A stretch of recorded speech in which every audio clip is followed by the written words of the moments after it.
السلام عليكم، مرحبتين. لو أول مرة تشوفوني أنا نعيمة من ليبيا. اليوم بندير معاكم رشدة الكسكاس.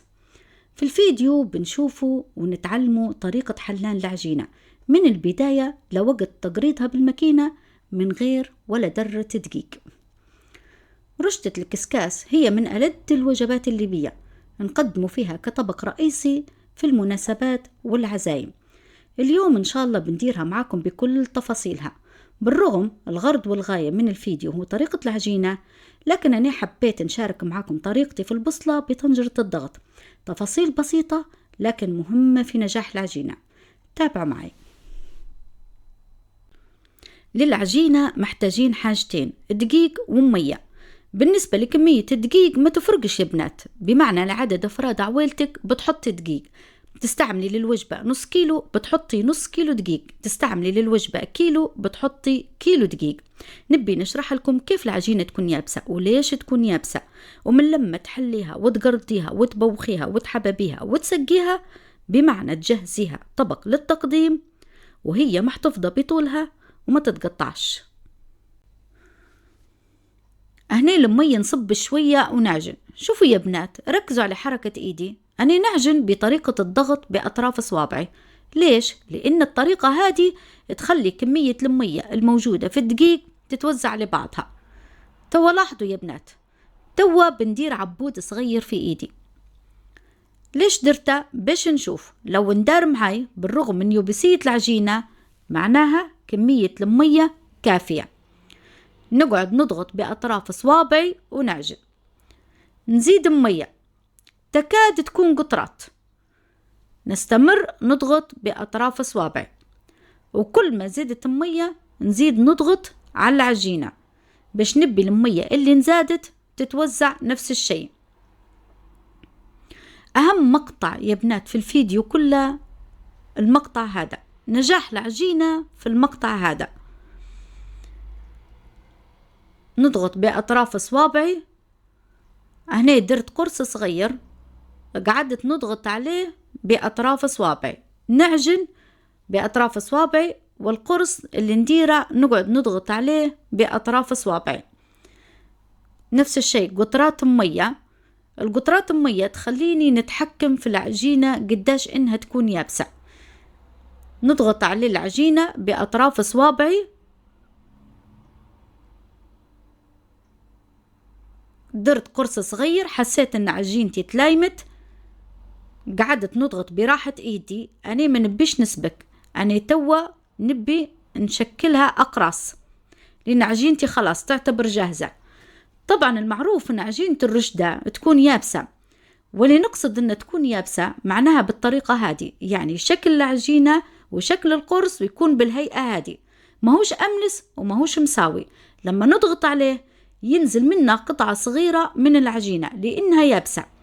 لازم العجينة تكون يابسة، مش بس باش تريحني في حلانها، بتريحني في تبويخها وبتريحني في تحبيبها. ضغط بطريقة أطراف صوابعي. لميت بقية العجينة ودرت لها قطرات مية وضفتها لبقية الأقراص. عجينتي نغطيها بنايلو لأن نبي نريحها ونخليها مغطية ما بين جهزة مرقتي وبصلتي. بنشارك معاكم طريقتي في البصلة بطنجرة الضغط. كمية البصل تاخدوا يا بنات على عدد أفراد عويلتكم. نقرد البصل ماهوش رقيق هلبة وماهوش غليظ هلبة، يعني بالحجم هذا كويس، خاصة أني بنطيبة في طنجرة الضغط. طنجرة الضغط عندها كسكاس، كمية البصل اللي جهزتها حنحطها في الكسكاس. نفس الشيء طنجرة الضغط عندها حاملة قاعدة تحطي عليها الكسكاس. شوية مية لأن البصل بيطلع ميته، شوية طماطم حكة، شوية بزار، وشوية اللي هو كركم، وشوية فلفل. هذه طريقتي نطيب فيها الطماطم متاع البصلة. الطنجرة عندها عدة برامج، أنا حنستعمل برنامج الحم 30 دقيقة، الضغط 80. بالنسبة للتوقيت حنقصها ل5 دقايق، ونفس الشيء مش حنستعمله كله، حنستعمل 2.5 دقيقة ماكسيموم 3 دقايق. أنا نسيت ما صورتش لما جهز البصل في طنجرة الضغط، هنا بيكون جاهز. تردوا بالكم يا بنات البخار حامي هلبة، وبالنسبة للكسكاس نفس الشيء حامي هلبة. ناخد صينية ونحط عليه الكسكاس لأنه قاعد ينزل في شوية مية من البصل. عندي طنجرة جاهزة، ناخد نحط فيها شوية زيت وبنحط بصلتين. أنا هنا نستعمل الفركيتا اللي هي الشوكة. الحمص متاعي منقع وطايب، بتكون جاهزة بس المرقة تكون واتية باش نضيفها للبصلة. ديما يا بنات بالنسبة للمرقة استعملوا قطعتين من اللحم، فصلة كمية شحم باهية تزيد كمية الدهان في المرقة. شوية بصل بالنسبة لكميتي 3 سواقم زيت يناسبها، نص كشيك ملح، نص كشيك مكون فلفل تجي ناشطة جنينة، ربع كشيك بزار اللي هو كركم. بالنسبة للطماطم على التركيز الطماطم اللي عندك، أنا يناسبني 3 كواشيك ونص. ونفس الشيء بنطيبها في برنامج اللحم، ومع هذا بنزيد أكتر من 30 دقيقة. بالنسبة للمسير بتقرطيه بالهيئة اللي تبيها، تستعملي مية سخونة. تردوا بالكم يا بنات كمية الملح والليم بنضيف كشيك ونص، حنظبطها أنني ندوق المية.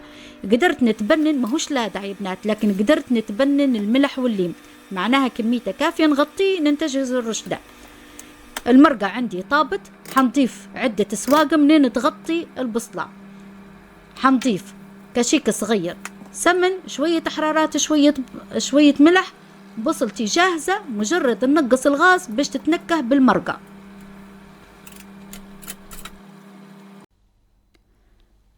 طبعا هنا العجينة ارتاحت واخدت وقتها في الارتياح. شوفي يا بنات شكلها قاعد مش متساوي لكن مرتاحة. الوقت اللي احتاجته العجينة باش ترتاحت هي الوقت اللي جهزت فيه البصلة من تقريضها وتطيبها في طنجرة الضغط، وجهزت مكونات المرقة وحطيتها في الطنجرة وخليتها تطيب. هذا الوقت اللي احتاجته العجينة باش ارتاحت. شكلها قاعد مش متساوي لكن تبان مرتاحة. نعرفها مرتاحة بمجرد نضغط عليها بأطراف صوابعي تتساوى عندي، ما تحتاجش أي مجهود. نزيد نمدها في طولها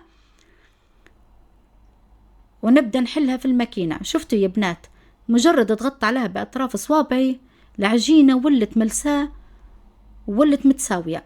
نستعمل ماكينة الباستا اللي هي ماكينة الرشدة، نعدل الماكينة على رقم 1، نحلها على رقم 1. العجينة نضغط عليها في البداية أو في الجناب إذا كانت غليظة شوية باش تسهل عليا إن هي تنزل من الماكينة. شوفوا يا بنات أول حلة ليها هي رطبة لكن شادة حيلها وتساوت معاي أكتر، بالرغم تساوت معاي من أول مرة ضغطت عليها بأطراف صوابعي. نستمر نحل فيها من أول رقم لآخر رقم عندي. يا بنات لما تبدو تدروا أقراص للعجينة دروهم أقراص صغيرات باش يسهل عليك حلانها، وخاصة لو أنك انتي تخدمي بروحك. كل حلة نحلها تنزل على بعضها وتنفك بسهولة ما تلصقش. لهذا مش حنحتاج ولا ذرة دقيق. المكان اللي نخدم فيه حيقعد نضيف. شفتوا يا بنات أنا في مقطع العجينة لما شرحت عليه وقلت عليه أهم مقطع في الفيديو كله، وقلت عليه نجاح العجينة في المقطع هذا لأنه بيعطيني النتيجة هذه. نحل العجينة والعجينة تنزل على بعضها وما تلصقش. ما تلصقش بمعنى أنا مش حنحتاج دقيق. عندي هنا يا بنات زيادة المية وزيادة الدقيق هي السبب الرئيسي اللي تخلي الرشدة تتقطع. احنا يا بنات نتعامل مع الرشدة هلبة، بمعنى نحركوا فيها هلبة. لما نجيب نقردها نحرك فيها هلبة، ولما بنجي نبوخها وإحنا نبوخوا فيها أكتر من مرة نحركوا فيها هلبة، ولما بنحببها نحرك فيها هلبة. يعني تعاملنا مع الرشدة هلبة في تحريكها. المية زيادة المية في العجينة ونزيدها دقيق. في كل مرة نحل فيها هي اللي تخلي في الرشدة تتقطع، في اللي تبدأ تتقطع منها من أول تبويخة. هذا علاش قلت مقطع العجينة أهم مقطع، لأن لما نظبط كمية المية حتاخدي أحلى نتيجة.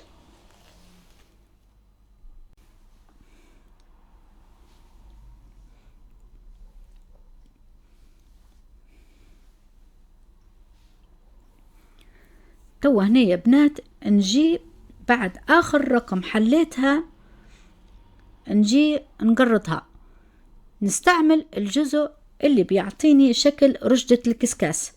لما نحطها نحاول يا بنات ما نخليش أجزاء منها تجي على بعضها، يعني نخليها مفرودة كويس، لأن الجزء اللي جاي على بعضها بيتعجن منك في التقريض.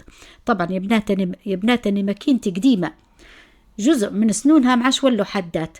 ناخد الدقيق ونقعد نحطها عليه ونحركها، ما نستعملش دقيق هلبة يا بنات، شوية دقيق.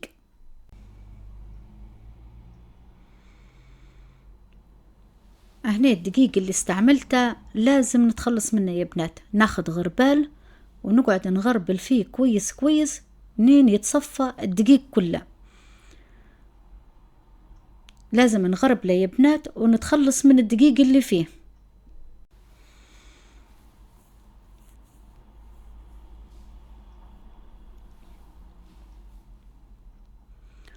ناخد كسكاس وندير له شوية زيت. أول حلة نبي نبوخها لازم ندير لها شوية زيت باش ما تلصقش عندي.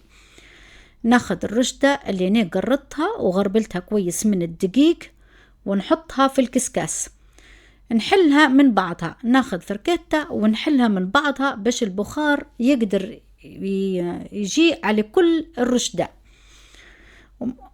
شفتوا يا بنات ممكن تاخد مني 7 دقايق، وخاصة لو القرص اللي أنا حليته صغير. شفتوا يا بنات الكسكاس قاعد نضيف لأن ما فيهاش دقيق. نحلها نقعد بالفركتة نظبطها أن تبوخت، أن لونها يتغير، لونها لما هي نية يفرق على لونها ولما هي تبوخت.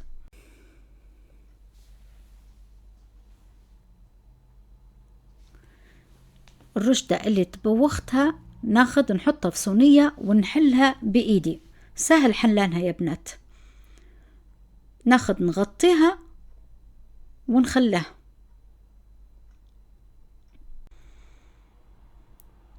أنا هنا حليت حلتين، شفتوا يا بنات شكل الكسكاس نضيف ونقعد نحلها بالشوكة.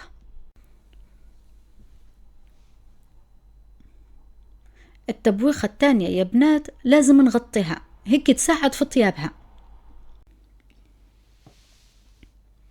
هنا بعد التبويخة الثانية ناخد وبنحببها، ناخد شوية من المرقة والدهان، نضيف له شوية حرارات ونضيف له ملح ونقعد نحبب رشدتي بسرعة حتى تحبب يا بنات، حتى تشرب منك المرقة. طبعا مرقة ما تضيفيش هلبة، يعني أغلبيتها بيكون دهان، لكن نفس الشيء بالنسبة لي أنا نضيف شوية مرقة. شفتوا يا بنات بسرعة ما تشربت، اللي اعطيتولها تشرباتها من مرقة ودهان، محتفظة بطولها مش معجنة. شفتها يا بنات شكلها حلو على الآخر.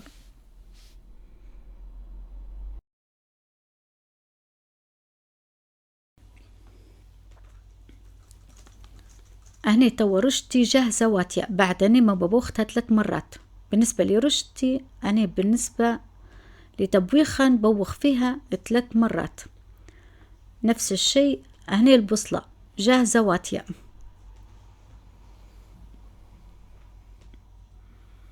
ناخد شوية زهر حتى هو نحببه بالرشدة، هذه الحركة اختيارية. ناخد شوية من الدهان البصلة ونضيفها للرشدة، نعدل ملحها ونبدأ نوزعها في صوانيها. شوفوا يا بنات نضطر اني نفصلها بيديا من كترة ما متماسكة ومحتفظة بكامل طولها. بصراحة يا بنات جت تهبل بن وصلنا، جت مش عادية.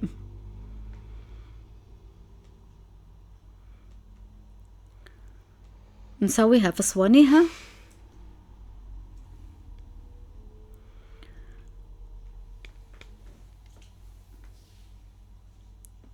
ناخد هنا نسقيها ببصلتها ولحمتها وهيك تكون جاهزة. هنا يا بنات وصلنا للشكل النهائي. هذه رشدتنا الليبية محببة مسقية بالبصلة متاعها. هنا اللي مسير اللي عندي جاهز واتي فريش يعتبر، لأن مجهزاتها في نفس اليوم، طريقة سريعة لكن مضمونة. إن شاء الله يا بنات تكون عجبتكم الرشدة وجاوبت ولو على أسئلة بسيطة عندكم تكون إجابتها عندي هنا في الفيديو. شوفوا يا بنات نفس الشيء، حتى نقعد نقيمها بالفركيتة نفس الشيء قاعدة محافظة على طولها. إن شاء الله تجربوها يا بنات. حاولت اني الفيديو نديره اكثر من هيك، انا ما قدرتش يا بنات لان بعض التفاصيل حبيت اني نشرح عليها باش نوضح بالضبط كيف ان العجينة تنجح معكم. جربوها يا بنات وان شاء الله تجي كويسة زي ما تنال رضاكم. يعني بالنسبة لي أنا جت ممتازة وعجبتني. في امان الله.